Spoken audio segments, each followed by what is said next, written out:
The Eagles seem destined to head to Detroit in January, but we're going to talk about the game in Philadelphia this weekend against the Carolina Panthers coming up next on the PHLY Eagles podcast.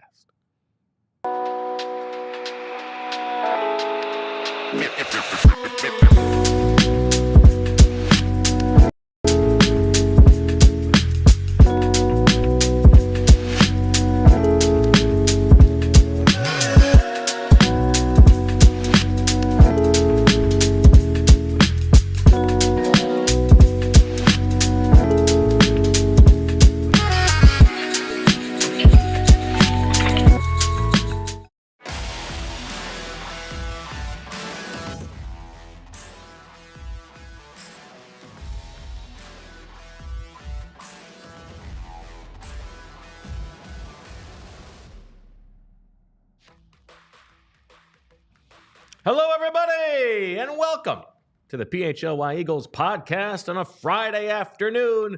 You know that we are presented by the good folks at Bet365. Download the Bet365 app today and use code PHLY365 when you sign up. Whatever the moment, it's never ordinary at Bet365. We are here in Studio B. We're going to hear from Zack Baun coming up in about 25 minutes from the NovaCare Complex. He'll give us the latest from the locker room and the practice field.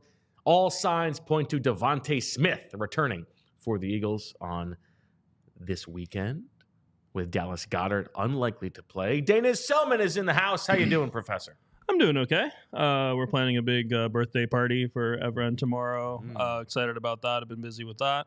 But I will tell you, I woke up this morning with precisely the same headache that I wake up with after every Eagles loss. And it felt weird. Because, first of all, the Eagles haven't lost in so long that I didn't remember what that's like. But is there a part of you that appreciates that pain? For sure. Yeah, I think you enjoy the wins more when the losses put you through physical pain, for sure. I mean, I think any real fan will tell you that. But it was weird because the Eagles didn't play, right? And it's one of these very rare cases where, in terms of the trying to get the NFC 1 seed, the Lions game last night was actually more important than the Eagles game. Like, it would have been better for the Eagles for both teams to lose this week than for both teams to win. So we'll get into the details of that. But I still have a little bit of a headache because we'll get into that in a second. But let me ask you this though: the headache, the pain, the wins. Do you enjoy the wins, or do you just enjoy the absence of pain? Do you feel the joy, or is it more the feeling of, okay, phew, I don't have to be in pain? Well, I mean, I think it depends on the expectations for the team, right? Like, when the team's like 2021, it was like kind of a surprise, like fighting for the playoffs and all that. And then I think you're really feeling the joy of some of the surprise wins, of some of the surprise success. I think when the goal is to go win the Super Bowl, when you've got your Airbnb and your flight booked for New Orleans already, like I do, there is a little bit of, let's avoid. Okay, we've moved forward disaster. another week. Yeah, sure. I mean, but that's okay. I mean, I think that's fine. I'd always rather it be this way with the expectations high. Yeah, I think that's. I mean, that's reasonable. like those other years will happen, but like, I mean, if you can sustain this kind of like years and years in a row of starting this well. Yeah. We understand that this. We're never going to get this again. 10-2, 3 years in a row. This will never happen again. Come on. I mean, it won't. It won't. I know it's not as fun for you when the Eagles are good, but that's not true. But it's Okay, let's get into it. The Detroit Lions taking down the Green Bay Packers last night means that it certainly looks like the Eagles are sort of destined to be the number 2 seed in the NFC. Deniz, it doesn't necessarily mean it's a fait accompli, but it feels that way. Yeah, I mean, it was one game, but it's kind of two. It was kind of 2 games, right? Because that was the last game the Lions had against a common opponent with the Eagles, and they were 4-1, and the Eagles were 4-1, and they each had 1 game left against common opponents, and that was theirs, and the Eagles still played Dallas as the last one. So it was the last chance the Eagles had to win that tiebreaker, and that was going to be the tiebreaker that mattered if it was 15-2. What's going to happen now if both teams finish 15-2 is that's going to be tied, and it's going to go to strength of victory, and the Lions' strength of victory is going to be one of the best ever because they're in like the best division in history and all this kind of stuff. and the Eagles is terrible. So it's not going to be close, and the Lions are easily going to win that tiebreaker. And so basically, the long story short, the Eagles can no longer win a 15-2 tiebreaker against the Lions, and almost certainly won't win one against the Vikings either. And so would need the Lions to lose twice now. If the Lions had lost last night, that would have been enough. Like, the Eagles would not have needed any more help from the Lions losing. Instead, now they're going to have to lose twice. And, they do play the Bills next week. Their schedule, just to say it out loud, they play Buffalo and then Chicago, at Chicago, and then at San Francisco, right? Potential, and then they close in Week 18 against the Vikings at home. Yeah, and there's a chance San Francisco is still playing for a wild card spot. I mean, they're 2 games behind now, but like there's you never know. And yeah, I mean, it's not like the Lions have been killing teams the last couple of weeks. I mean, they were before, but these last 2 games have been very frustrating to watch. Like, especially, they were standalone national TV games, like everyone's watching, and it really seemed like there was a decent chance they were going to lose both of those, and they didn't lose either one. But so that's what the Eagles need at 15-2. The one thing that the Eagles can still win a tiebreaker against the Lions, but it would be at 14-3, and that would only happen if the Eagles losses to the Steelers. Okay. And the Lions lose 2 NFC games, because then NFC record is actually an earlier tiebreaker than common opponents. Right now, neither team has any AFC losses, but if the Eagles lose to the Steelers and the Lions beat the Bills next week, but they lose 2 other games, right? Yeah, then they would have to lose 2 other games, right? Exactly. So, I mean, if those 2 games are at the same time, by the way, I did check that. They're both at 4:25 next week. If the Lions beat the Bills, the Eagles-Steelers game is like one of the lowest leverage games, because like winning the game means you don't have the tiebreaker, losing it means you would have the tiebreaker, so it almost doesn't matter if you win or lose in terms of the race with the Lions. But in terms of the race with the Vikings, it would matter still. So, and on the other side of it, very unlikely the Eagles would get caught for the 2 seed. Yeah, right now, like the 2 seed requires, first of all, the Eagles clinched the NFC East with like any of the following things. Like, just beating Washington would be enough, even if every other game goes wrong. Beating Washington would be enough. Any combination of 3 Eagles wins and Washington losses is going to be enough as well. So it could be over by as early as next week. Washington has a bye this week, but if they lose next week and the Eagles win 2, the NFC East would be over 9 days from now. Okay. And then in terms of the 2 seed, getting the 2 seed only requires 2 more wins, and then like Seattle losing once. Right. And that's it. And I mean, so it really seems very likely. The playoff seeding probability models that are out there have the Eagles as anywhere between 80 and 90% at being the 2 seed, and the rest of it is basically the 1 seed. There's almost no chance of being lower. Now, there is, if you want to be silver lining about it, there's a path here where, like, if you fight to the end for the 1 seed, they're alive week 18, but they don't get it, then all of a sudden, like, you're playing your guys, and then you got to play the next week. Whereas if you are sort of sailing towards that 2 seed, there's a possibility that you might even get 2 weeks at the end of the season. You can rest guys. Of resting guys. 2 weeks is unlikely, because you still only need the Lions to lose twice. Right. So for it to be 2 weeks, the Eagles would have to fall further behind. Okay. As long as the Eagles keep winning, they're still going to have a chance going into the last 2 weeks, because you only need the Lions to lose 2 times. So, and as long as they have 2 games left, they can lose 2 times. Now, I've been getting a lot of people asking me like when's the earliest they can be locked into the 2 seed? Everyone's very interested in the rest. I keep on wondering how to feel about that, and I was trying to figure out yesterday why I didn't know how to feel about the Eagles being the 2 seed, and so I looked it up.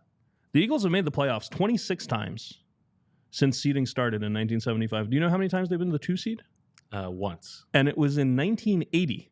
When I was a 2-year-old in Ankara who had never heard of the Eagles or American football or even America. So that's why I don't know how to feel about it, because I've never experienced it as a fan. I don't know what this whole 2 seed is. I don't know like who gets the 2 seed. It's never been the Eagles. So they've been the 1 seed 5 times, the 3 seed 5 times, the 4 seed 7 times. Well, and of course, so on. this iteration of the 2 seed is different because you don't even there's get the that bye. Too. You don't even get the bye. Now it's. I will say this: the 2 seed is. It used to be impossible to have 3 home playoff games. Right. Now you can actually have 3 home playoff games. The Chiefs did in 2021. Right. They were the 2 seed. The Bengals knocked out the Titans. They were the 1 seed that year. Yes. And so the Chiefs got to host the wild card round, the divisional round, and the championship game. They lost the championship game, but they got to host 3 playoff games in a row. You can game it out where that's the Green Bay goes to Detroit and gets their revenge and wins that game, and then has to come to Philadelphia. And in particular, with 4 of the last 5 regular season games at home, I mean, it would, like, just the insanity of 5 straight weeks of home games and 7 out of 8 would be crazy. But yeah, I mean, and yes, you could argue maybe the 2 seed will get a more favorable divisional opponent than the 1 seed will, because like those two kind of Bobo divisions, or Green Bay wins at 6 and beats the 3 seed, then they have to go to 1 anyway. Yeah, exactly. And if one of those Bobo division winners wins, then that team would come to the 2 seed, like not to the 1 seed. And so like Atlanta or whatever, but yeah, I mean, I don't know. I still don't know how to feel. I still have a headache, and my only take here is after having watched that game last night. Yeah, I'm going to be really disappointed if we don't get Eagles-Lions. I want to see these 2 teams play. That's how I feel. Yeah, I mean, I think that would be a observer from the outside. I think if you're an Eagles fan, it makes sense to not want to have to go to Detroit. But I'm going to be disappointed if we don't get to see these 2 teams go head to head. I think that's. It has felt like the season has been pointing towards that all along. For the spectacle, for sure. As a fan, like I want to be putting on my toe warmers and going to the game on Championship Sunday, and that's what we've been used to here. Like, we've been hosting these games. The last time the Eagles traveled for a championship game was the Rams, like back in 2001, right? So. Yeah, I mean, but for the spectacle, for sure. I think it's very clear that it's the best 2 teams in the NFC and maybe the NFL. And for the spectacle, absolutely. But yeah. How did you feel about the Dan Campbell decision at the end there? Yeah, I thought it was a toss-up in terms of the numbers. So it just comes down to whether you trust your offense more or your defense more. I think a lot of the models are very wrong about, like, their odds of winning when they converted. A lot of the models had that at like 89%, something like that, which is clearly wrong. Like, once you convert there, I think your odds of winning are like closer to 96, 97%. I thought the numbers made it pretty much even in terms of, like, people are asking, like, would Nick Sirianni go for it? Things like that.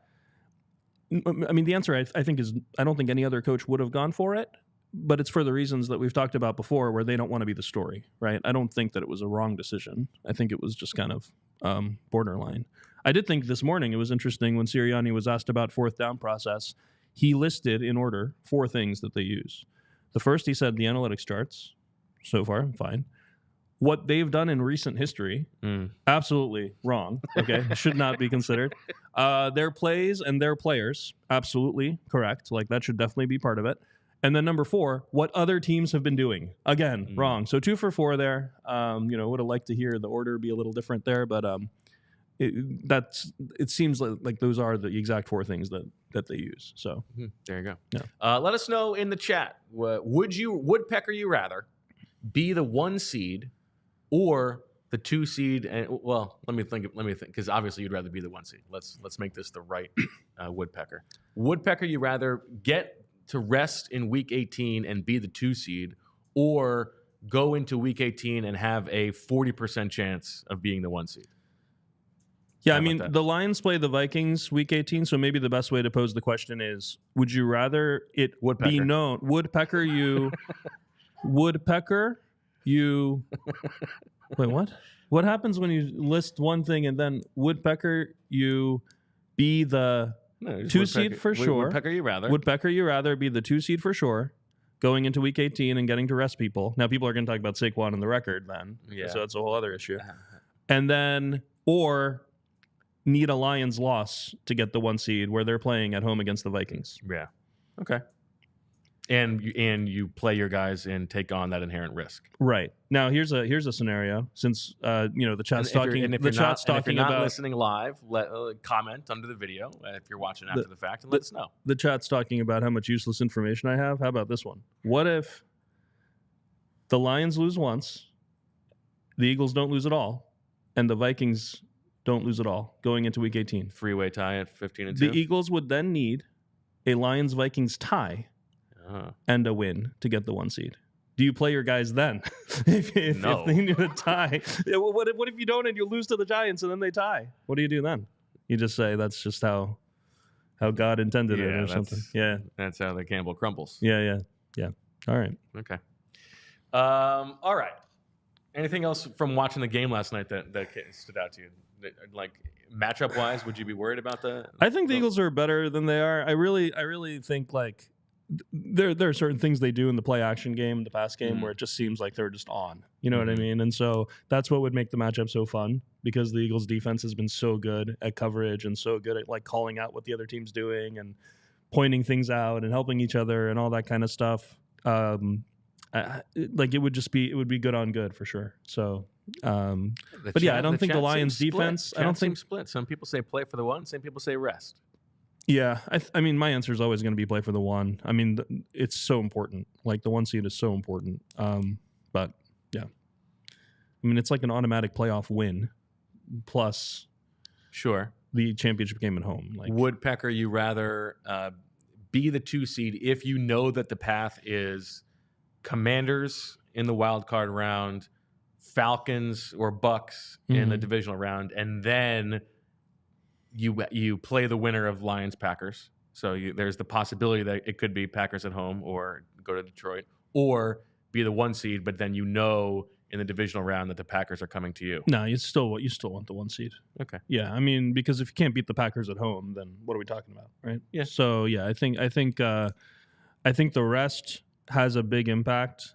I mean, this team had its bye week in week 5. Yeah. Like, I mean, you're talking about like just the consecutive weeks that you have to play games, which I understand why people are saying like that's why it would be good to rest. Remember, the only time in the Sirianni era that the Eagles were in a game where they could just rest people was that last game in 2021. That was under COVID rules, when like they just fabricated that the top like 24 snap getters had COVID and none of the other players did. It was like the most statistically improbable thing in human history. So that's why they were chanting COVID rules. There you go. But like this isn't COVID rules. Like you can't actually rest everybody. You know, you can rest some people, but you can't like at least a couple of the offensive line starters would have to play and things like that. So I don't know. It's not as much of a. It's not real rest the way the bye week is, you know. All right. Before we get to Zach and the break before that, let's take a little bit of time to talk about the Eagles, aside from projecting into the playoffs. Yep. And one of the things that you wanted to talk about is, well, you know what? Let's start with the slow starts, because Nick was asked about it again today. Obviously, the Eagles have not been able to solve this, and I don't think that this is a case of like they're trying more to find something out about the defense than to score. I think they're trying to score, and they are not able to right now. Yeah. As you have pointed out, first 2 drives, they're number 32 in the league. Every drive after that, they're number 1 in the league. It's a great bit. We think it's very funny. It's unbelievable. But I don't know that they have a sense of humor about it themselves. What do you think is going on here? I don't know. I mean, like, there's no obvious pattern of the first 2 drives being weirdly played, except for the occasional Will Shipley snap, or like the, let's make sure we get that 1 snap of 12 personnel in on this drive. They play a lot of 12 personnel anyway. There's a lot of mixing. Julia with a fancy poll in the chat. Wow. Very cool. And we've got 77% so far responding that they would rather have the 40% chance at the 1 seed than the locked-in 2 seed and rest. Well, I'm glad that our viewers are educated. Yeah, exactly. You gotta, loser mentality to just be like, let's get the 2 seed. We've talked about this a million times, but this is what I love about the Dan Campbell aggression, because it's not like, oh, let me put up my glasses here, and I'm going to do what the analytics say. It's like, this is a football guy who's going out and like, he's not going to be a beta and take the points. Like, no, I'm going to go out and get more points. I'm a man. Comparing the two, would you say you love Dan Campbell more or hate Cooper DeJean more? Which one? Which? Listen, because it's hard to tell. I will not sit here as the Saquon hater, the guy who's trying to throw the MVP of the league off this 7th floor window. I don't know. Accuses me of not liking Cooper DeJean. I'm the one who's doing his dance. I don't know what that's referring to. I'll do the dance anytime you want. Yeah, no, it's not. I was just curious. It's hard to tell. Yeah, I mean, in terms of the slow starts, I was going to relate it to something Lane Johnson said this week. He said that and he's mentioned this in the last couple of weeks, actually. He said that they definitely hold certain runs for the second half. We should talk about the wham trap and the trap and all that. They ran a wham double trap this week, which was super exciting. It's the first time they've run that this year. So there's the wham trap, where you have one trapper and one tight end with the wham block. Okay. There's the double trap, which they ran against Washington, where there are two different people trapping, and they're both linemen. And then there's the wham double trap, which is, it's a Shanahan staple, where the 49ers scored on it in the NFC Championship game here a couple years ago. Wham double and that's trap what they ran. Sounds that's like what they ran against the Ravens. It only you went would for have 4 in a yards. movie where like the out of touch white guy is trying to like say slang to mix in with the young folks. And that's kind of exactly what this is, because I don't even know if that's what it's called, really. But like there were two trappers and a double trap. So, that was fly, guys. Yeah. I mean, it was. It only went for, I think, 4 or 5 yards, but I thought it was awesome. The run game variety in general in this last game was so fun. Like, they ran pistol counter read. They ran pistol counter without a read. They run the shotgun bash counter read, where they kept it. Tony Romo, by the way, terrible job. Like, saying that the pistol counter read was the same play as the shotgun bash counter read. I mean, the pullers are going in the opposite direction. They were like, oh, that was the same play as two plays ago, except this time he made the right read. Come on, man. Like, the whole beauty of that is that they're two separate plays. You don't know which way they're going to go. Anyway, talk about, like, missing the main point. There was under center toss, which they've added a lot. I think that's more of a Kellen Moore thing. Didn't do a whole lot of that before. Obviously, all the different inside zone plays. The play that Fran didn't love very much, that pistol mid zone insert with the wide receiver, with Paris Campbell, kind of like with Paris Campbell as the inserter. It worked out okay on one of them, and then of course like the tackle power, which they haven't done a whole lot this year. It was great to see that. They ran split zone one time. Dallas Goedert got injured on that play. Yeah. But Jason Kelce made a really good point about how the sequencing on that drive, the one that ended with the long Saquon touchdown, it was split zone followed by the bash counter read keeper followed by the tackle power. And he said what that does is it makes it. He said they fit the split zone completely wrong. And so they're already confused. And then the bash counter read is the edge rusher is just waiting for Saquon, and Jalen sees that and he keeps it and he goes up the middle. And then on the next one, Fran pointed this out as well. There's no read whatsoever. It's just the tackle power play. But they see that tackle pulling and they think it's a read play. And you had both 23 Simpson and Kyle Hamilton as well, both of them waiting for Jalen on the backside. And that obviously makes it a lot easier to block when you're like two people have taken themselves out of the play, thinking about the quarterback. So. Were you concerned about the thing Lane said about Roquan Smith calling out their plays? Yeah, for sure. And I was going to talk about that when we talked about the drop back game more. I think like that was more of a drop back thing. On film, it looked like he was pointing out that they were going to run that wrap concept. There were a couple of other times where he's just pointing to routes more than to runs. I thought that was a little bit worrying. I mean, you remember in the Chip Kelly years, like that was the thing. Like the defenses just knew. And it does feel like when you watch the film, the running game is more diverse than the passing game. Yes. Right? Yes. For sure. I mean, well, maybe not in the absolute sense. Like the number of different run plays is never going to be more than the number of different pass plays. But it's relative to the rest of the league. Yeah. For sure. I mean, like, you watch a team like the Atlanta Falcons and they run like outside zone to the weak side. Like 70% of the time they run the ball. Mm-hmm. They also don't run any play action. Of course, compared to that, it's very diverse, but still like the passing game, the variety in the Eagles passing game comes from the ability to mix in the RPOs and the play action stuff. And we did see that in this game in particular, and I know Fran pointed this out as well. I mean, the Eagles are so good when they do play action and so not when they don't. Like that discrepancy, I think we should talk about more. Like most teams are better when they run play action than when they don't. 21 of the 32 teams are better with play action than without in terms of success rate. I'm surprised it's even that few. That's true. It's really bad offenses that aren't. Okay. But the team that benefits the most from play action in the league, and it's not really close, is the Eagles. Like if you look at just drop back success rate, they're 58% with play action, 42% without. That delta, that 16% difference is the biggest of any in the league. They're fourth best in play action and 20th best without. And going back to the last 4 years, like that's actually that's the biggest difference of any team in the last like 4 years, like not just this year. And it feels like that has grown, especially more so over the past 4 or 5 weeks or so. Yes, it feels that way. And it's actually coincided with using play action more. Yeah. So it's not like like people were saying, oh, maybe they're just good because they don't do it a lot. No, I mean, like they've been doing it more the last 3 or 4 weeks, and it's the success rate has maintained.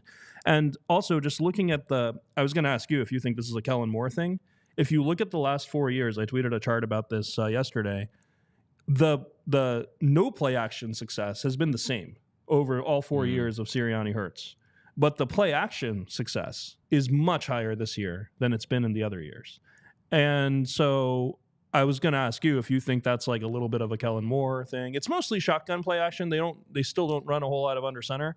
But I mean, he seems like the biggest different variable. Saquon is the other candidate. Saquon is the other. That's true, and that's a good point because you would imagine if teams are really worried about this guy who you hate, the MVP of the league potentially, then that would affect.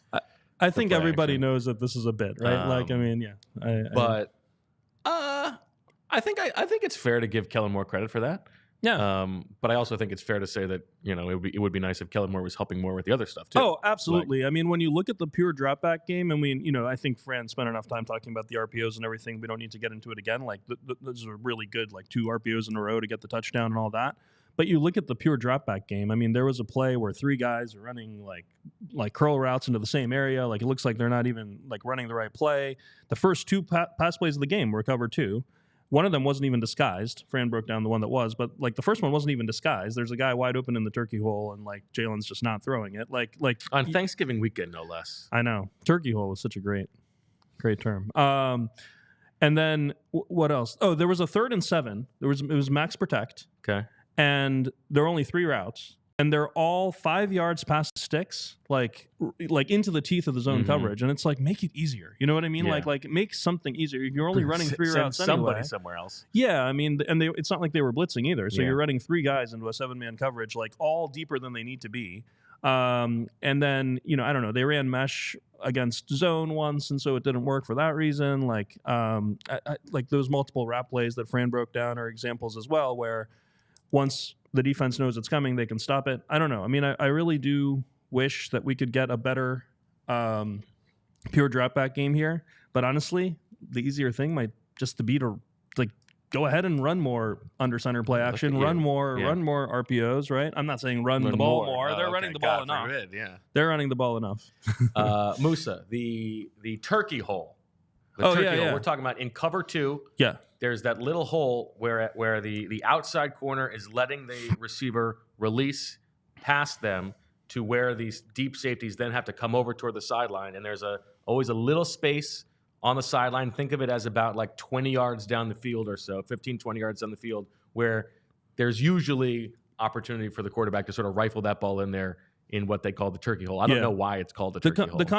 The contrast with so cover 3 is a more common zone coverage, the most common in the NFL. And with cover 3, the corner is kind of the deep. He's supposed to be like wider than the widest and deeper than the deepest. Right. And then the underneath defender is there knowing that there are like a bunch of other underneath defenders there. And so that distance is going to be shorter. So the distance between the corner and the underneath defender, which is usually either a safety or a nickel, is going to be shorter. Whereas in cover 2, you're really crowding the middle of the field. Like there's like 3 guys in the middle of the field, and so that leaves fewer people for the boundaries. And so, like Bo was saying, the corner usually squats, especially if you have a flat route underneath, and then the safety is just the distance between the corner and the safety is always going to be really high. So some people call it the honey hole. I'm not going to tell you what Jerry Jones calls it, but when you look at route concepts, a lot of times you have a corner route at least on one side, and that's basically to attack that turkey hole in case they're playing cover 2, or if they're playing cover 6, it's cover 2 on one side, so you could attack it then as well. All right, our friend Zack Berman is in the waiting room. We're going to talk to him in just a minute after a word from our sponsors. It's the holiday season. That means it's the end of the year. It also means it's time to think about your goals. What kind of goals are you setting for yourself heading into the new year? We know Zach's got a bunch. Got to make this the best year ever. Well, Constant Contact is another way to keep track of those important goals in your life. No matter how experienced you are with digital marketing, Constant Contact has the tools to make your marketing run smoother. Sell more, raise more, and build more genuine relationships with your audience with Constant Contact's suite of digital marketing tools, all made to fast-track your success. You no longer need to struggle with expensive, slow, and unmeasurable approaches to marketing your business. Just tap email marketing that helps you create and send the perfect email to every customer. Own the smartphone by adding texting to your marketing strategy. Connect with over 2 billion people on social media with an all-in-one tool for posting and sharing, and sell more online in less time with Constant Contact's powerful e-commerce tools. Get all of the automation, integration, and reporting tools that get your marketing running seamlessly. Join the thousands of businesses and millions of people who trust Constant Contact with their marketing success. Time to put the go in your 2024 business goals with email, social, SMS, and customized marketing campaigns built for you in just a few clicks. Ready, set, go to ConstantContact.com/allcity and start your free trial today. Go to ConstantContact.com/allcity for your free trial. And then let's talk about our friends at Ace. Because right now, the Eagles are playing like aces. And they're getting one of their 2 aces back on the outside, DeVonta Smith, this weekend. We're going to talk to Zach about that. We expect, at least. But no more leaky pipes in the offense, hopefully. At Ace Hardware Home Services, whenever we get ready for the next job, we remember what to bring. What they bring is experience. We're talking local plumbers and techs who handle everything from repairs and seasonal maintenance to installation and upgrades. They bring understanding. They listen to your goals, and the job isn't completed until you are satisfied. They also bring helpful to your home, so you can spend more of your time on the projects that really matter. Visit Ace Hardware Home Services online at www.acehardwarehomeservices.com to get started on your next project. Ladies and gentlemen, checking in from the NovaCare complex right now is our friend. You know him, you love him, you want to be him. Zack Baun. How you doing? I'm doing great. You got me? Interesting. I love you too, Zach. Oh, that's so nice of you to say. I'm here. Do you have me? Wait. No, I will not take my pants off. Later. What's going on here? After the TV people have left. Only for the YouTube people. They're going to get to see it. Oh, there you are, Zach. How you doing? I was doing well about 20 seconds ago. And then my fear is what can be interpreted from those comments that you just said. But no, I'm doing well. I'm sorry I'm not. This is a fancy new angle. Like there's interesting clarity. This is like portrait mode sort of going on. Since he's discovered the window, everything's changed. Yeah. Yeah, it's actually the window. It's the lighting. The lighting from the window is coming in this side. Natural light. You look great. Yeah, but that's nice of you to say. Thank you, Bo. And I know a compliment from you is earned, so I appreciate that. No, I'm sorry I'm not in studio with you guys today, but it's great to be here. And I literally just got back from the locker room where DeVonta Smith says, "Count me in." You're going to see DeVonta Smith. Love that. Good speaking with DeVonta, good catching up with Jalen Carter, a few other players, but I think DeVonta, big story today. And look, he said that if it was up to him, he would have been playing these past 2 weeks. They had to hold him back. But I asked him what the difference between his health last week and now. He's a week better.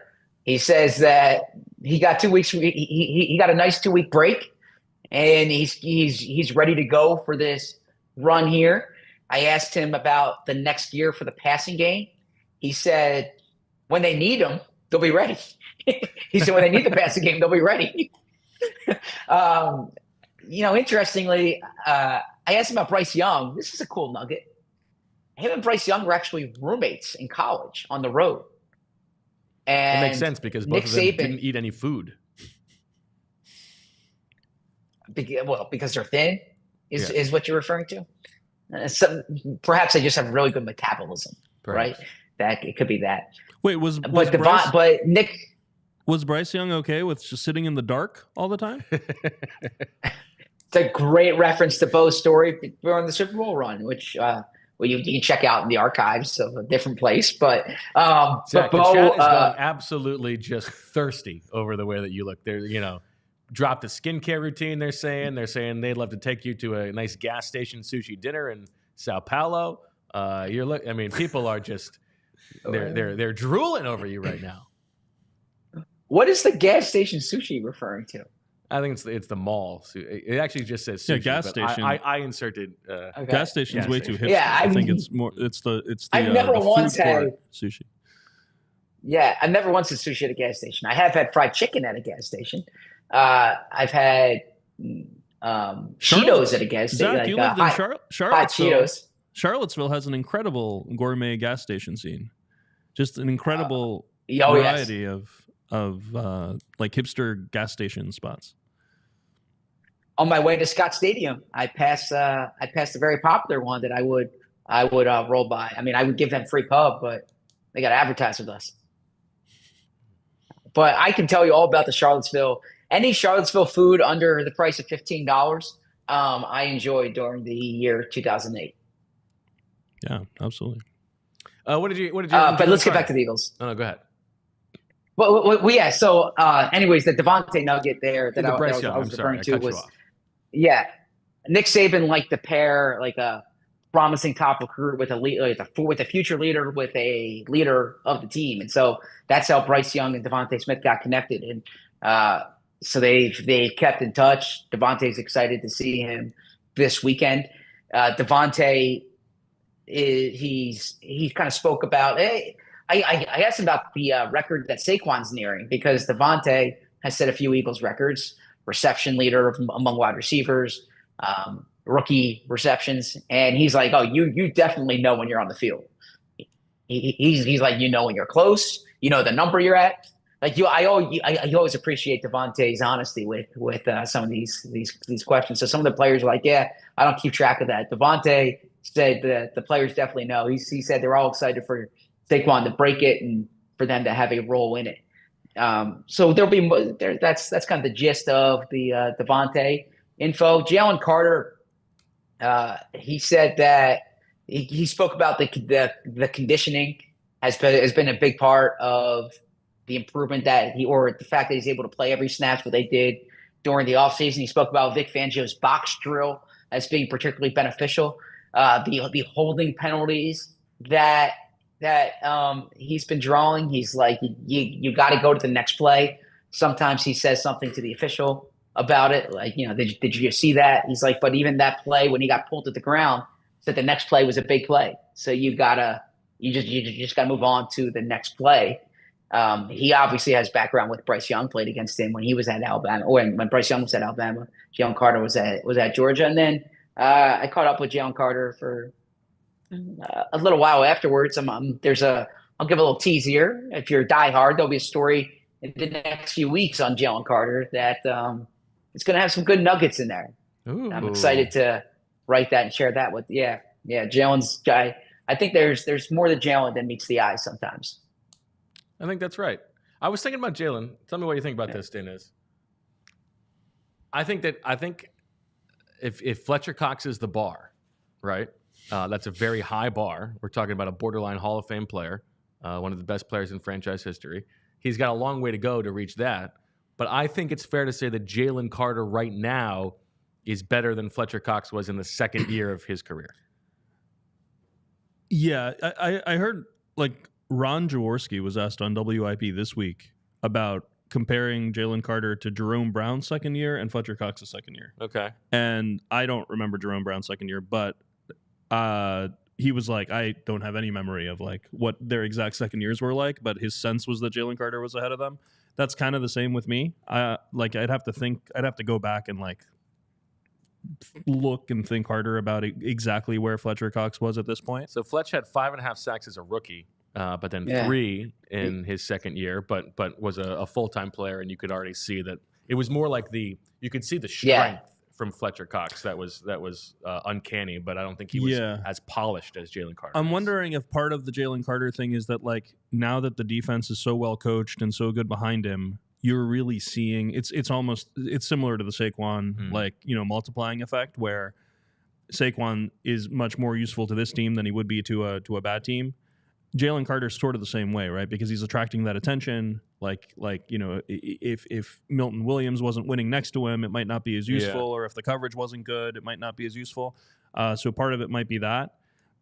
If you just look at it as upside, I think he definitely has the like potential to end up with a better career than Fletcher Cox. Don't you think?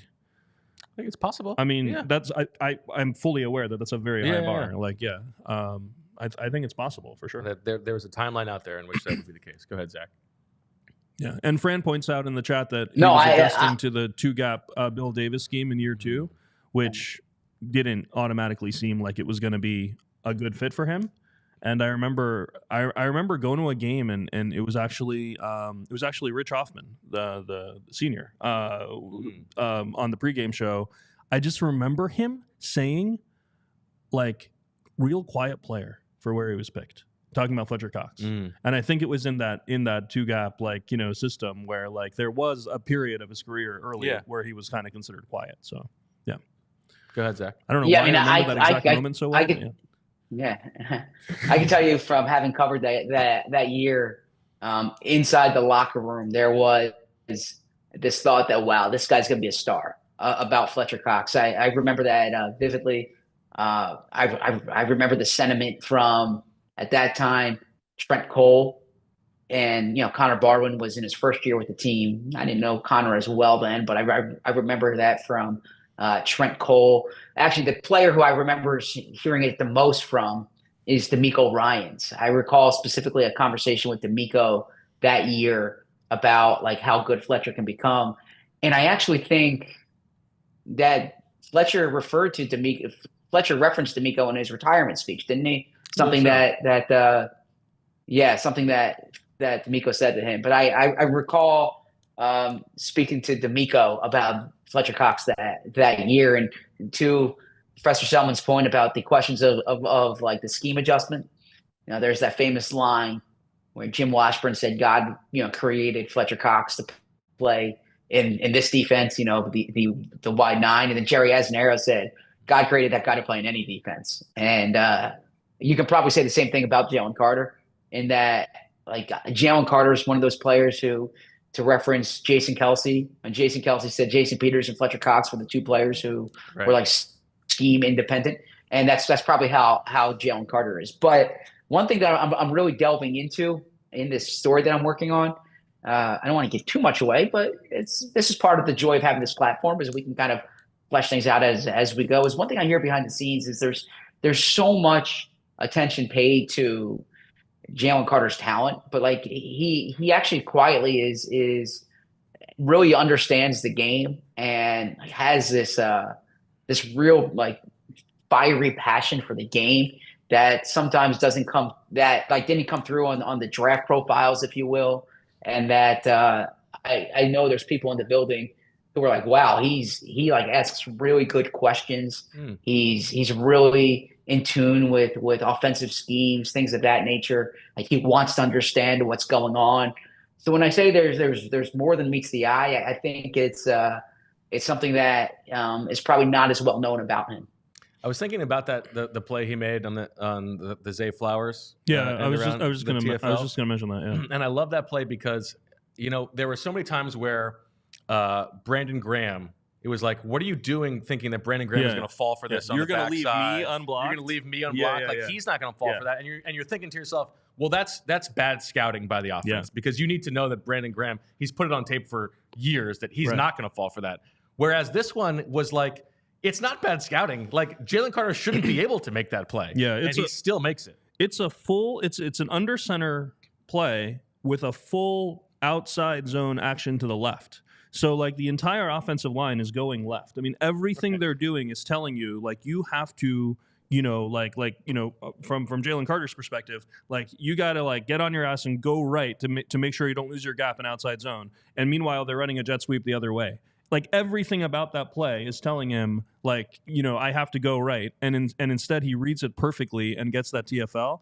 The athleticism is unbelievable. Right. But to like see that coming, I mean, that can't be just athleticism. Like, I mean, you have to absolutely know that. And it is really funny. Like when even this year, they were still leaving Brandon Graham unblocked on plays like that. And every time he's just like, so it's really cool to see that.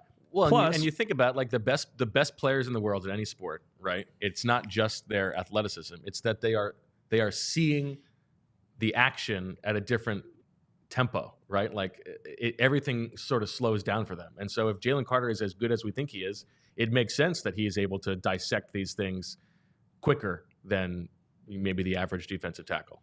Yeah, and I mean, I know he missed a meeting or whatever earlier this year, but like BG talked about how he's learned from those kinds of mistakes, and that he doesn't tend to repeat the same mistake. And it's very obvious that he's putting in the work. I mean, like for him to have the stamina to play, like just an outrageous percentage of snaps, and still be hustling to the second level. It's crazy, just crazy. So he's obviously putting in the film work and the mental work and all that, but also just the physical work. It's unbelievable. I would love to stay after the ad race. I'll stay as long as you want me, but there are a few other just kind of like nuts and bolts nuggets we should get to. Do you want to go after the ad race? Some swooper accounting that I do need to get to. So go ahead, and then I will do that because I know Fran is like maybe has to leave at some point. Okay, I'll get to it at some point. Okay, yeah. I just want to. So Reed Blankenship was not on the practice field today. Still in the concussion protocol, not yet practicing with the team. So you're not going to see him Sunday. So you'll see Tristan McCollum is my guess. We'll try to get more in terms of Sidney Brown. I'm curious about their safety depth. You'll probably see Avonte Maddox there a little bit more. My understanding is that I think Darius Slay is still in the concussion protocol. He's been out there at practice. I'm expecting Slay to play, but that's just kind of something to monitor. I'm curious on the final injury report what it says with Johnny Wilson.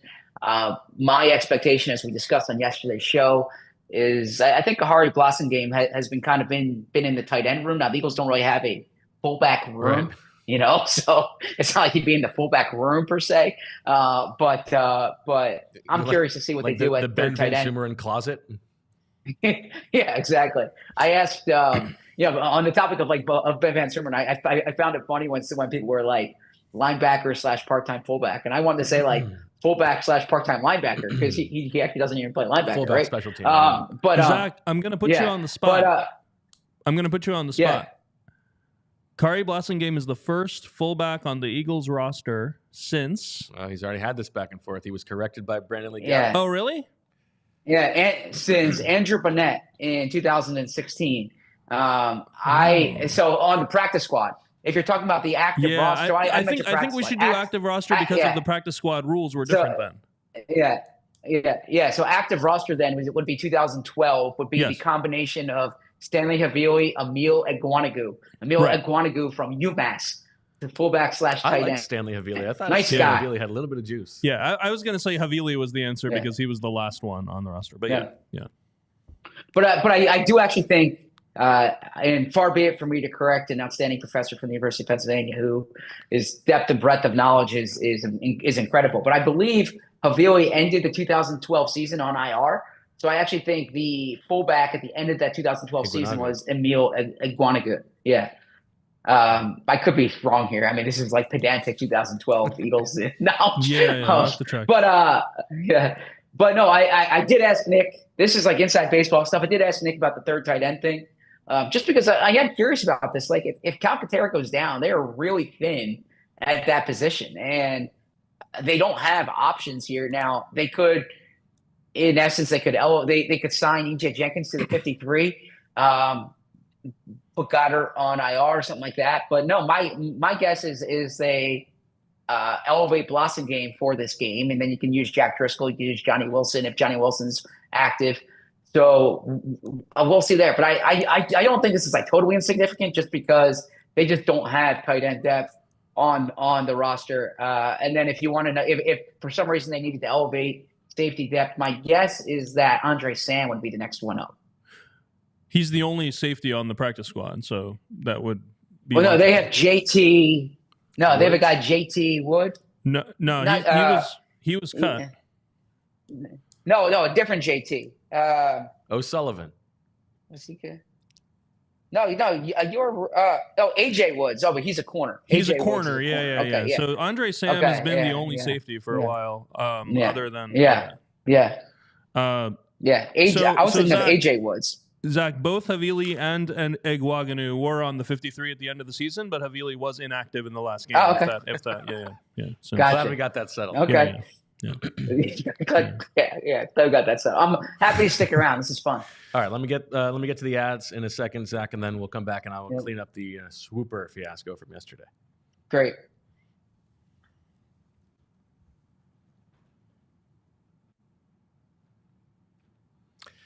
You know about Bet365? They're the presenting sponsors. We love them.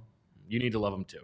And right now you can get a little bit extra hooch for signing up at Bet365. New customers can get $150 in bonus bets when you bet just $5. Use the code PHLY365 to sign up, deposit $10, and place a bet for $5 to get $150 in bonus bets. Bonus bets can be used on the spread, totals, player props, futures, and more. They've got the SGP Sundays when they got the full slate of football going on. Guess what? It's never ordinary at Bet365. See for yourself with their SGP Sundays offer, where you place qualifying parlay bets totaling $20 or more on Sunday's NFL games, and you get up to $25 in bonus bets. Terms and conditions apply. Download the app and use code PHLY365 when you sign up. Whatever the moment, it's never ordinary at Bet365. Every day they power up the odds on hundreds of bets to give you a chance to win more with over 10,000 boosts every month. They boost specific markets, your winnings, and even parlays. Keep an eye out for the custom PHLY bets and boosts. Jamie Lynch rocking hard with those, trying to make you money. A little extra spending money. Download the Bet365 app. Use code PHLY365 when you sign up to get $150 in bonus bets when you bet $5. Whatever the moment, it's never ordinary at Bet365. Must be 21 or older and physically located in Pennsylvania. If you or someone you know has a gambling problem and wants help, call or text 1-800-GAMBLER. And then we talk about our friends at Rothman. If your joints are aching, your hands are cramping, your back is out of whack, Rothman's got you covered. At Rothman Orthopedics, they are practiced in specialized care, and that's been their passion for over 50 years. Their mission: high quality, compassionate, and affordable care rooted in research. Research leading to new treatments and better outcomes. Each Rothman doc is laser focused on their specialty. You've got the hip specialist, the knee specialist, the spine specialist. You name it, they have a team for each body part right in your backyard. So you can cross over the defense, drain those jumpers, and root for your teams like no other fans in the country. They're Rothman Orthopedics, and they specialize in you. Rothman Orthopedics, specialized in orthopedics and you. Visit rothmanortho.com/PHLY to learn more and make an appointment today. All right, Zach. Oh, here we go. The Duff man. There's the man. He's got to come in here. Fran, I had a question for you. I was annotating Swooper yesterday, and I hadn't posted it yet because I just wanted to be clear on what the turkey punishment was for blatant cheating, since there were two instances in which Bo tried to cheat, and I was just wondering if we should count it as two different. Okay, so here let's review the tape. I think we should violations, or if we. Here's the thing. First of all, let's start the turkey thing. It's pretty brazen of you to come in here and pretend like nobody ever makes a mistake when you miscounted Fran's turkeys last week. So Fran was correct. I'm not a player in the game. That's just an honest. That's just.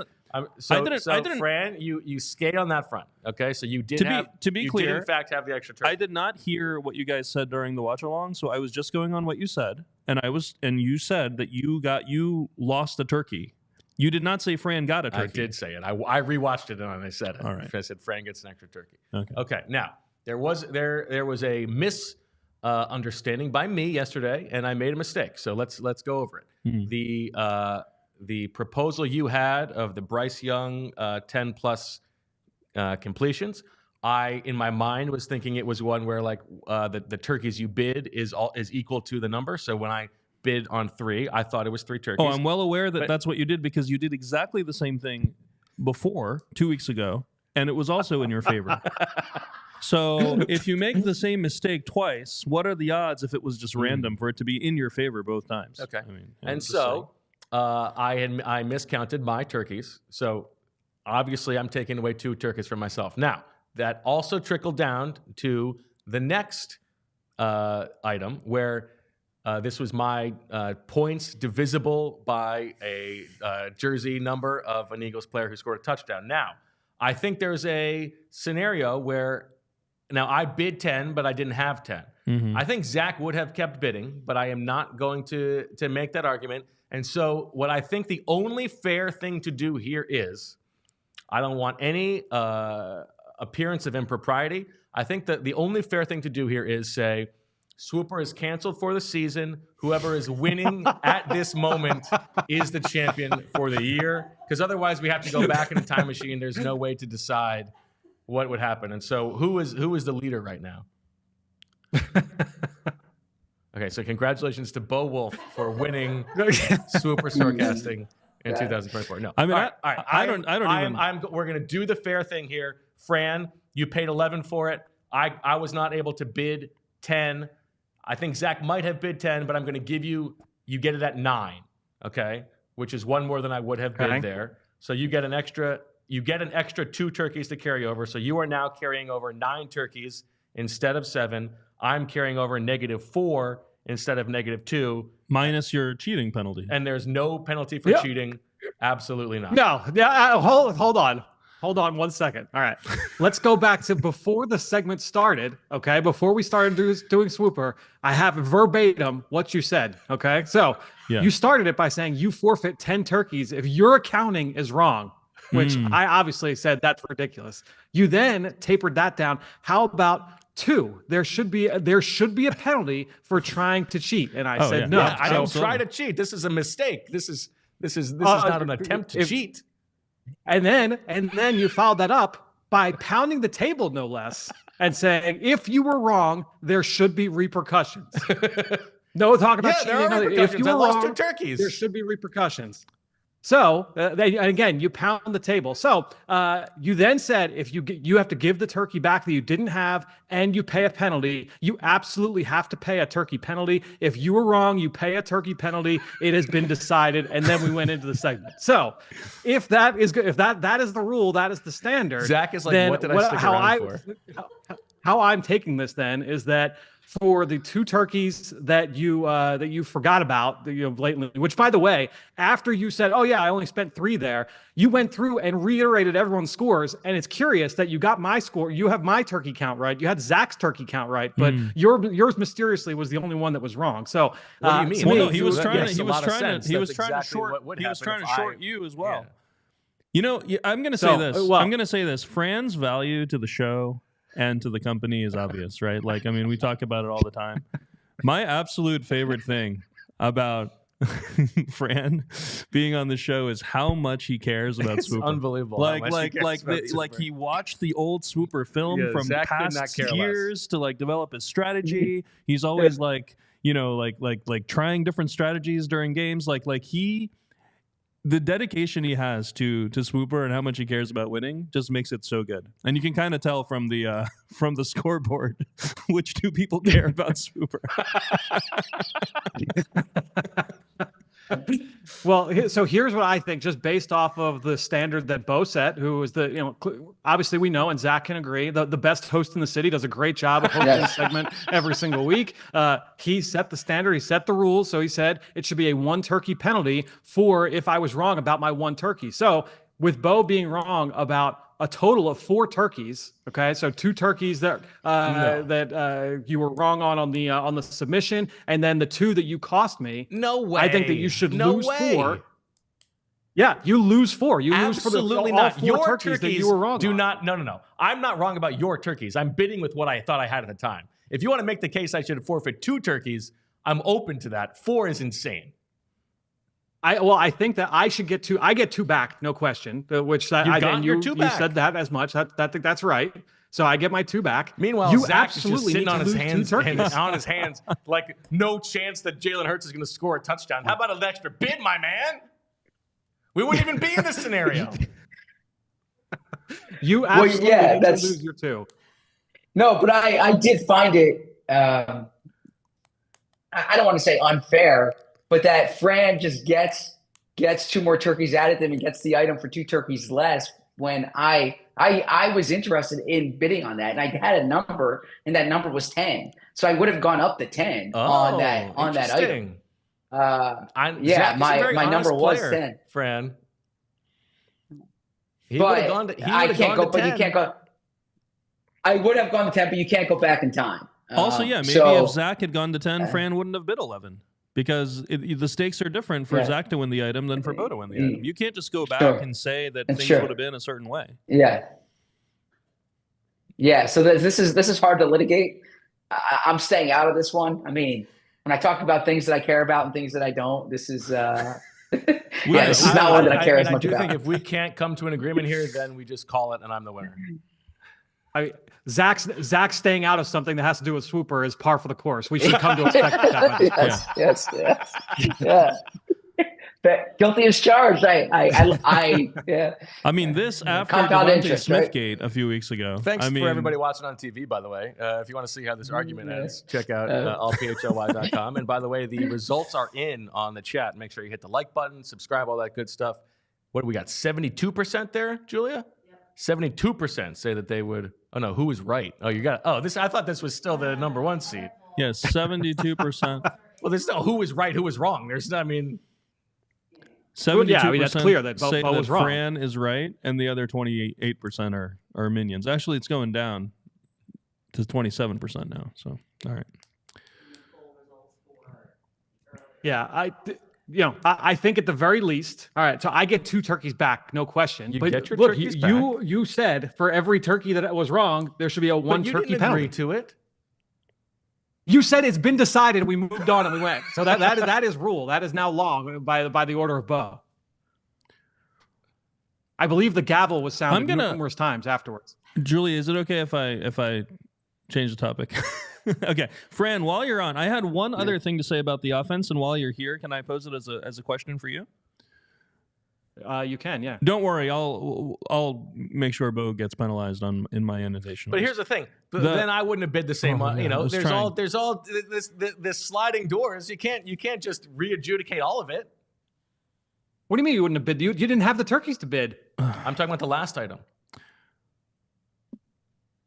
The last item. Made the record state that I'm trying to end this. No, because you borrowed from from next week anyway. That's what I'm saying. This is slippery slope. Yeah, let's keep rolling here. Jalen Hurts. Take the show.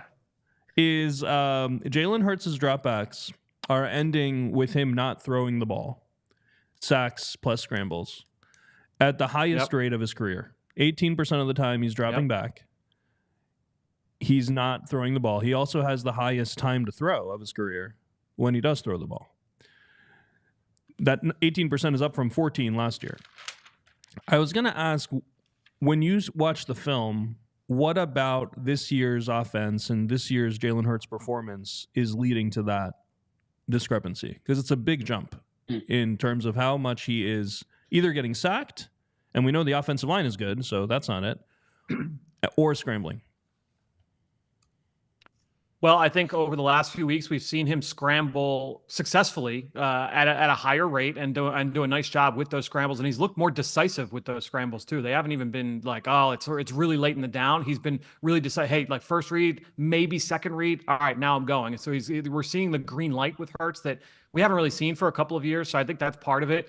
Also, when it comes to like average time to throw, some of the play action stuff will negatively affect that number, right? Because you're holding on to the ball a little bit more. Typically, you see that with more of the move the pocket type of play actions, where it's like a play action boot or a play action naked. A lot of the play actions they've done haven't necessarily been of that ilk. They're more of like the straight drop back, like bang play actions. But that would lead to it as well.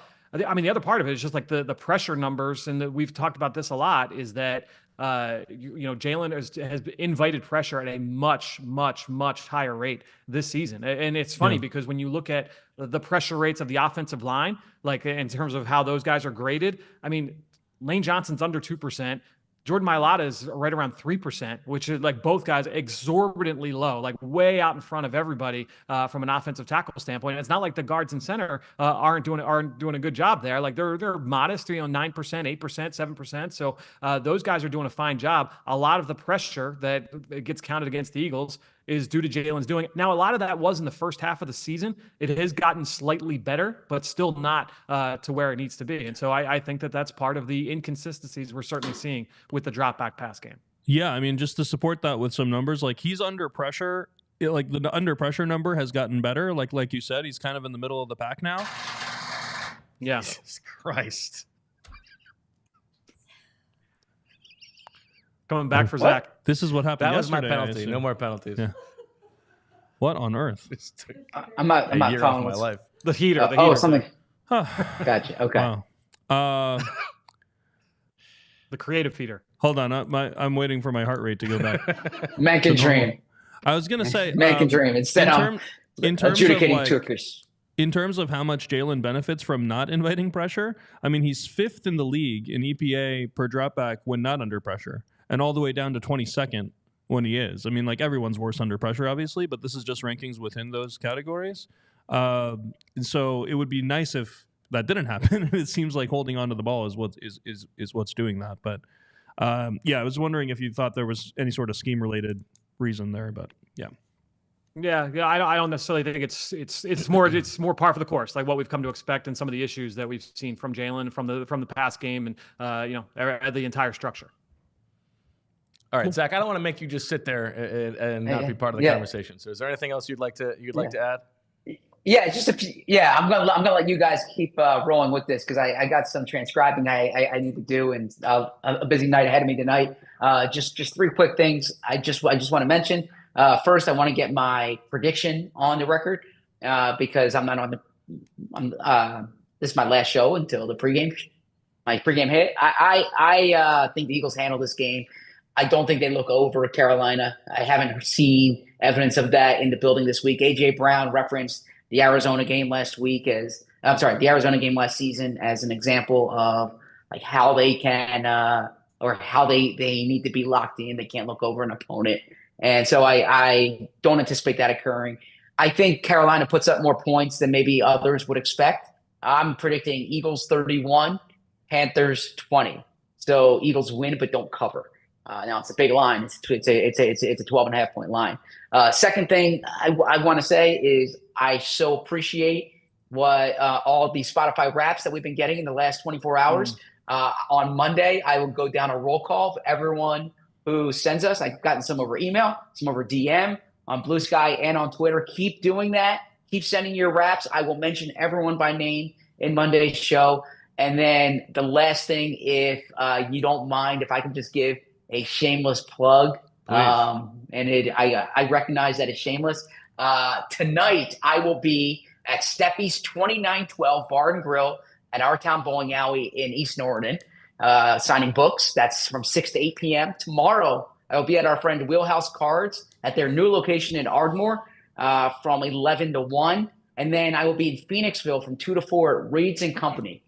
So looking forward to all of those. I've already heard from a few listeners who are going to be out there, and I want to see as many people as possible. So I appreciate that. I'll be listening to the rest of the show. I imagine by the time I get home, you'll still be adjudicating the turkey fiasco. But hope everyone has a great weekend. I was going to say one of the greatest moments in the history of the show is when Zach was reading like random people's Twitter handles one time. When you send those Spotify raps, the funnier your name, the better it will be for the show. Yeah. Sure. Thank you, Zach. I will read your name or your handle. Thanks, guys. Keep looking sharp. See you, Zach. All right, Fran, I know you have an out as well. So yes, if you need to get going, that's all right. We'll talk to you at the kickoff show on Sunday. You act as if I'm going to leave without this being settled.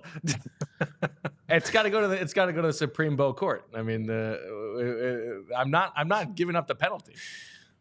I mean, I know the chat has weighed in. I know there's a difference. Vote in the chat.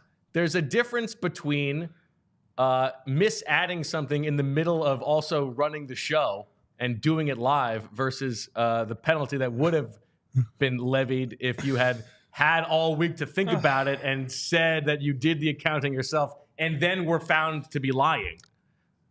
Which I was right with my case. And so you didn't get penalized.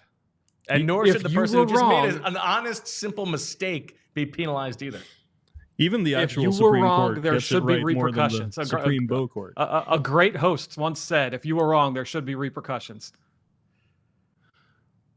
Oh, my goodness. I think we got to just say I win. Deniz, you want to talk about the fun things to watch on the defense? We got to keep this bad boy rolling. Oh yeah, I was gonna flex and tell you I watched the Ejiro Evero press conference yesterday, but he's Ejiro Evero, the defense coordinator for Carolina, said that he still watches all the Eagles games so he can learn things from Vic Fangio, which made me me really sad. Yeah, exactly. It's kind of like this whole very similar to Sean Desai, where it's like you used to work with him and you learn things from him. His defense is terrible, and he started the press conference yesterday by listing all of the assistant defensive coaches for no reason and saying that they were all doing a good job. He said them all by name and everything, and I was just like, wow, but yeah, all right, yeah. As for the real thing, the real Vic Fangio. The real Dead Poet Society, right? So fun to watch, and Fran broke down. For the audio listeners, Fran is holding up a piece of paper that says, "I am trying to cheat." Fran, do you think it's fair for Bo to just lose 2 turkeys and you to get 2 turkeys? He loses 2 for cheating, and then you get your 2 back. Because you bid 2 more than you would have had to. He obviously also loses the 2 that he I never gave him those anyway. But in my annotating, what do you think? I think the chat would agree with that. I had it at 4-2, but for the sake of the chat and the fact that I do need to pick up Francis, I will say 2-2 is fine. In addition to the 2 he already lost for not never having the 2 yet. Actually never happening. Yeah. Right. Yes. Okay. That's suitable. All right. What a fair arbiter by Deniz. So ridiculous. Go get Francis. All right, so Bo, I'll see you at the kickoff show. See you, Fran. All right, we love you. See you guys. Oh, man. Hard to follow that up. No, just basic stuff that we've been talking about. They're just every single week. I don't need to get into the nitty-gritty details of the plays, but every single week there are so many examples of plays where they're running like a bunch concept and it's man coverage, and Cooper DeJean is making sure that CJ knows that he has to get the guy who runs the over because he's going to get the guy who runs the out, and Quinyon's going to get the guy who runs the ball route, and they're all crossing each other and trying to confuse them. And the Eagles don't play man coverage that much. And so you would think playing man to bunch is dangerous. A lot of times guys get wide open doing things that way. And they're pointing things out. They're passing things off perfectly. They ran a mesh play where Isaiah Rodgers just completely lost his guy in traffic. And Nakobe Dean just picked him up. It was like Isaiah Rodgers just turned into Nakobe Dean in the chaos, and Nakobe Dean just kept running with the guy, and they didn't lose anything on it. It was just so beautiful and so different than what we've been seeing from this defense the last year especially. So, and then I'll stay to my brand and talk about safety usage since Reed Blankenship went down. Reed Blankenship has continued to play to the boundary, which means he's usually the one who rotates down, and CJ goes to the post, except when they play cover 3 buzz, in which case the field safety buzzes down. Now, week 3 or so, I pointed this out, and I said they probably have to change this because it's a tell otherwise. They have not changed it. So you can still tell who's going to come down and who's not going to based on which side they're lined up. Tristan McCullum was just inserted into the Reed Blankenship role, so nothing changed. CJ is still the one going to the post. McCullum, including on the play where he had the near interception at the end, is the one who rotates down. I assume that it'll just continue. That way. And I assume that if there's an injury, it'll be Avonte Maddox playing safety, which Avonte Maddox has been a liability, to say the least. He was out there for 2 snaps last game, and he messed up both of them. There was a massive coverage bust on one, and then on the other one, and it's also he got beat by Nelson Aguilar. It seems clear that it's already an alert to opposing offenses. Avonte's in the game. They're absolutely going after him, and he and Isaiah Rodgers just completely messed up on a communication on one of them. And there was a guy it was the first drive of the game. The guy was wide open, and Lamar just didn't see him.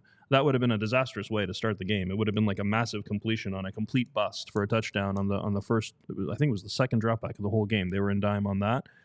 Avonte Maddox has played 159 coverage snaps. That's like 300 fewer than Quinyon Mitchell, and he has 2 pass interferences, 2 defensive holdings, plus he's gotten burned a bunch of times. Yeah. Quinyon Mitchell has 0 pass interference penalties. He has 1 penalty the whole year, and it was a questionable illegal hands to the face for 5 yards. That was it. And it was impossible not to notice when Terrion Arnold got flagged for PI last night, and then he gets flagged for PI like every single time I turn on a Lions game. He leads the entire NFL in pass interference penalties. He's been flagged 7 times. Yeah. He has a total of 11 penalties for 167 yards. You see teams picking on him all the time. The Eagles absolutely got that pick right. I mean, Quinyon Mitchell is going to be all pro, and I think Terrion Arnold is going to be fine. But I think Terrion Arnold will still be fine. And I full disclosure, I was leaning Terrion Arnold over. Sure, and you understand, like big school and all that, but and the Eagles in general have been very good at avoiding penalties on defense. Like, I mean, as a team, like they're one of the lowest ones, which speaks to the same general like awareness that you're talking about, that football IQ. Absolutely, yep. Okay. Anything else? The edge rusher rotation, you guys are talking about Chuck Harris. There's been swoopers about him and everything. The combination of Fangio saying that 3 is enough, and also when he was asked about Charles Harris 2 weeks ago, he said he didn't know anything about him. It's just very funny. I just don't expect there to be a lot of like actual 4th edge rusher except for garbage time. The one thing we were wondering about going into last week, we were wondering if he would try to steal defensive end snaps. By having only 1 defensive end on the field. That did not happen last week. So they did not play a single snap. Interesting like that. Also because they were in some heavier personnel. Yeah, and they just played regular base. Yeah, they played with 3 defensive tackles and 2 defensive ends. I think that penny package was a special package that Fangio used when he wanted 4 guys with their hand on the ground, because the 4th guy was always Brandon Graham. And he's okay with having Brandon Graham have his hand on the ground and then having an overhang outside of him.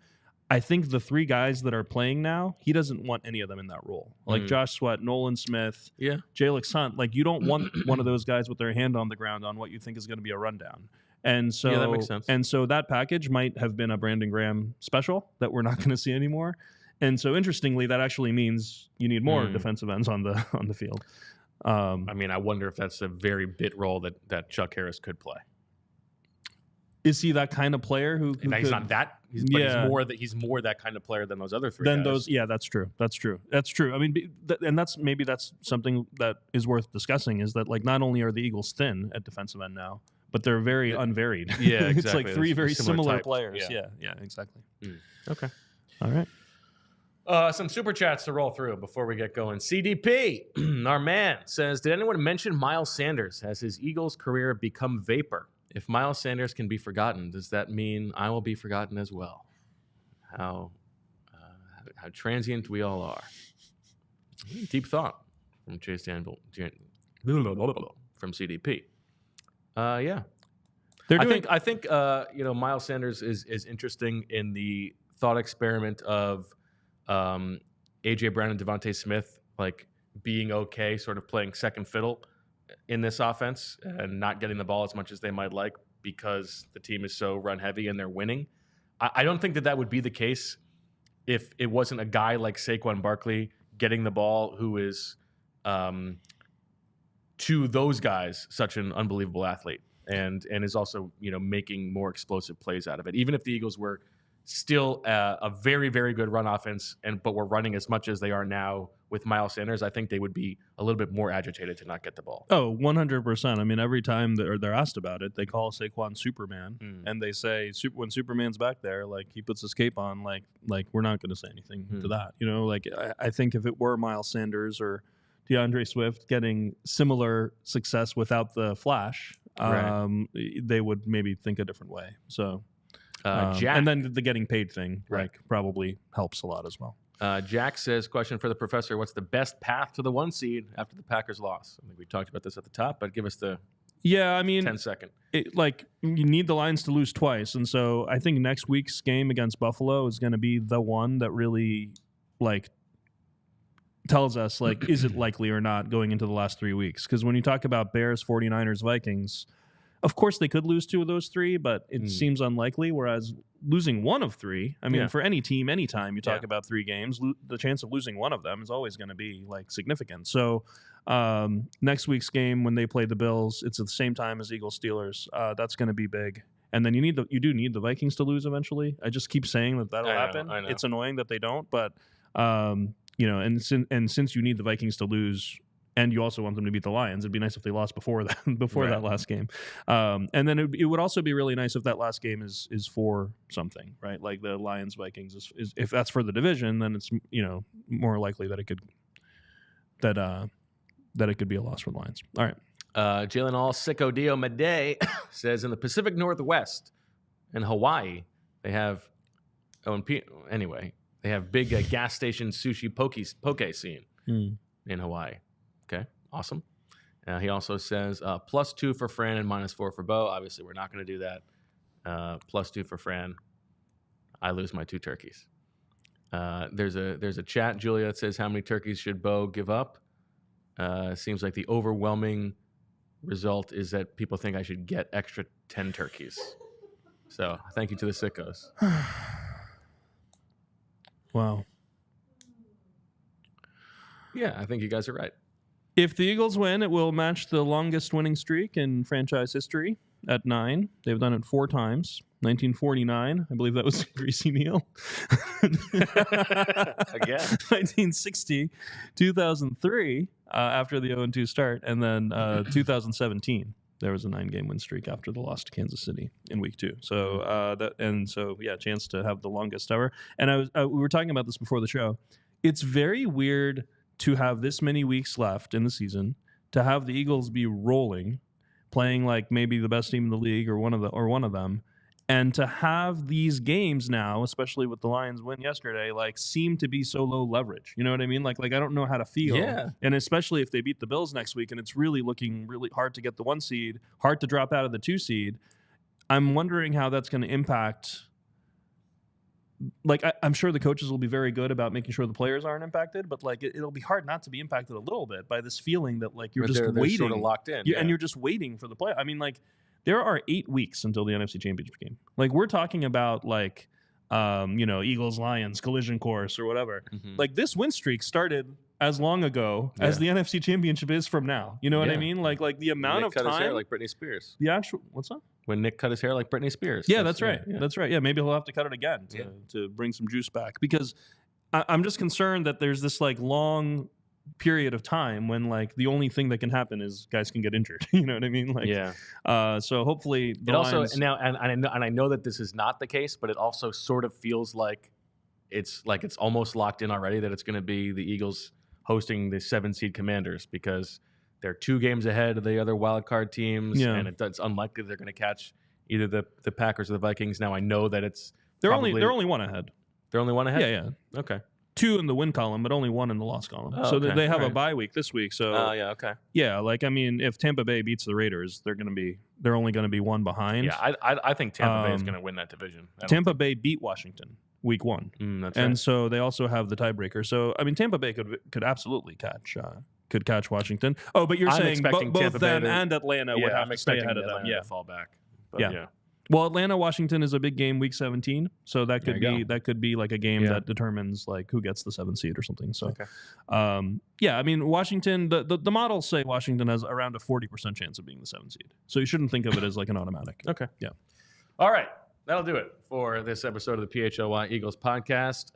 Full slate of shows coming your way for the game on Sunday. Kickoff show with Fran and Jamie at 12:30. We got a watch along at 1 o'clock. Now, not a Fran and cast, just a straight watch along as those guys are watching the game out there by the televisions. And then we got a halftime show and the post. We don't have a halftime show. No halftime show. Then the post game show afterwards, as the Eagles look to keep this winning streak going to match the longest in franchise history, as Deniz says. Thank you to Dave Canales flies in tomorrow. Dave Canales so flies be in tomorrow. Careful. Yeah, everybody keep your phones out. And just let's see what happens in downtown Center City. For all of us here at PHLY, for Julia, Deniz, Fran, and Zach, we thank you for watching and listening. We will talk to you on Sunday, and as always, we love you. We all silly like the mayor.